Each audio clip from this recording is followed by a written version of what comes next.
आज के वचन को पढ़ते हैं।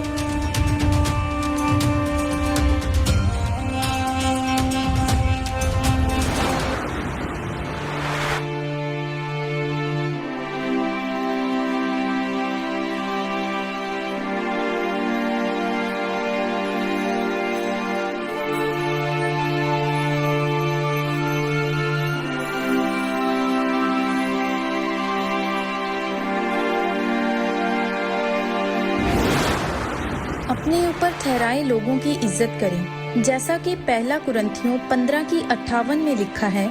इसलिए हे मेरे प्रिय भाइयों, दृढ़ और अटल रहो और प्रभु के काम में सर्वदा बढ़ते जाओ, क्योंकि ये जानते हो कि तुम्हारा परिश्रम प्रभु में व्यर्थ नहीं है। मेरे प्रियो, बाइबल में लिखा है कि मसीह में किया गया परिश्रम कभी भी व्यर्थ नहीं ठहरता। लेकिन याद रखें, आपकी मेहनत तब खराब होती है जब आप संसारिक समझ के साथ काम करते हैं। बाइबल में लिखा है कि जब दाऊद परमेश्वर की वाचा के संदूक के आगे नाच रहा था, तो उस समय उसकी पत्नी मीकल खिड़की से देख रही थी। इसलिए उसने दाऊद को बोला कि तू कैसे स्त्रियों की तरह नाच रहा था। जब तू नाच रहा था तो तेरा पूरा शरीर दिख रहा था। लेकिन उस समय दाऊद की पत्नी की संसारिक सोच थी, पर दाऊद की आत्मिक सोच थी। इसलिए दाऊद ने कहा कि मैं उस परमेश्वर के सामने क्यों ना नाचूं, क्योंकि पहले मैं जंगलों में भटकता था और भेड़ बकरियों को चराता था।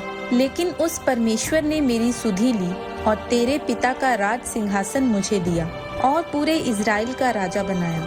अगर आगे पढ़ें तो लिखा है कि उसी दिन के बाद मीकल की कोई संतान नहीं हुई और वह सारी उम्र बांझ रही। बाइबल में लिखा है कि स्त्री का सिर उसका पति है, लेकिन अगर स्त्री अपने पति की बेइज्जती करती है तो वह अपने सिर को नंगा करती है। मेरे प्रियो, आज आपको हर एक चीज की समझ होनी चाहिए कि आप क्या बोल रहे हैं, क्या कर रहे हैं और क्या सोच रहे हैं, क्योंकि आपका बोला गया और आपका किया गया परिश्रम कभी व्यर्थ नहीं ठहरता। अगर आप किसी कंपनी में काम करते हैं और कुछ लोगों को आपके ऊपर ठहराया गया है, लेकिन आप उनकी इज्जत नहीं करते, उनको कुछ नहीं समझते, तो अभी तक आपकी सोच संसारिक है। अगर आप एक विश्वासी हैं, तो आपको एक बात समझने की जरूरत है कि जो कुछ आप बोते हैं वही आप काटते हैं। अगर आज आप अपने बॉस की इज्जत करते हैं, तो एक दिन परमेश्वर आपकी इज्जत बढ़ाएगा और आपको ऊंचा करेगा।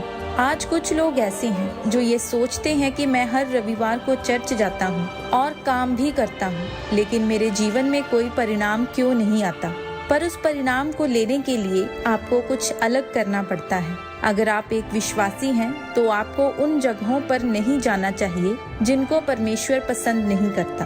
पर आज कुछ लोग आशीष लेना तो चाहते हैं, लेकिन अपनी संसारिक समझ का ज्यादा इस्तेमाल करते हैं। इसलिए वह कितना भी परिश्रम कर लें, उनका बोया गया परिश्रम व्यर्थ ठहरता है और वह हमेशा हर काम में फेल हो जाते हैं। इसलिए मेरे प्रियो, आज अगर आप चाहते हैं कि परमेश्वर आपके कारोबार को फलवंत करे, आपके परिवार को आशीषित करे, तो आपको हमेशा अपने से बड़ों का आदर करना है और परमेश्वर के हर एक वचन को अपने जीवन में पूरा करना है, ताकि आपका किया हुआ परिश्रम कभी भी व्यर्थ न ठहरे और परमेश्वर आपको सबके सामने ऊंचा करे और शिरोमणि ठहराए।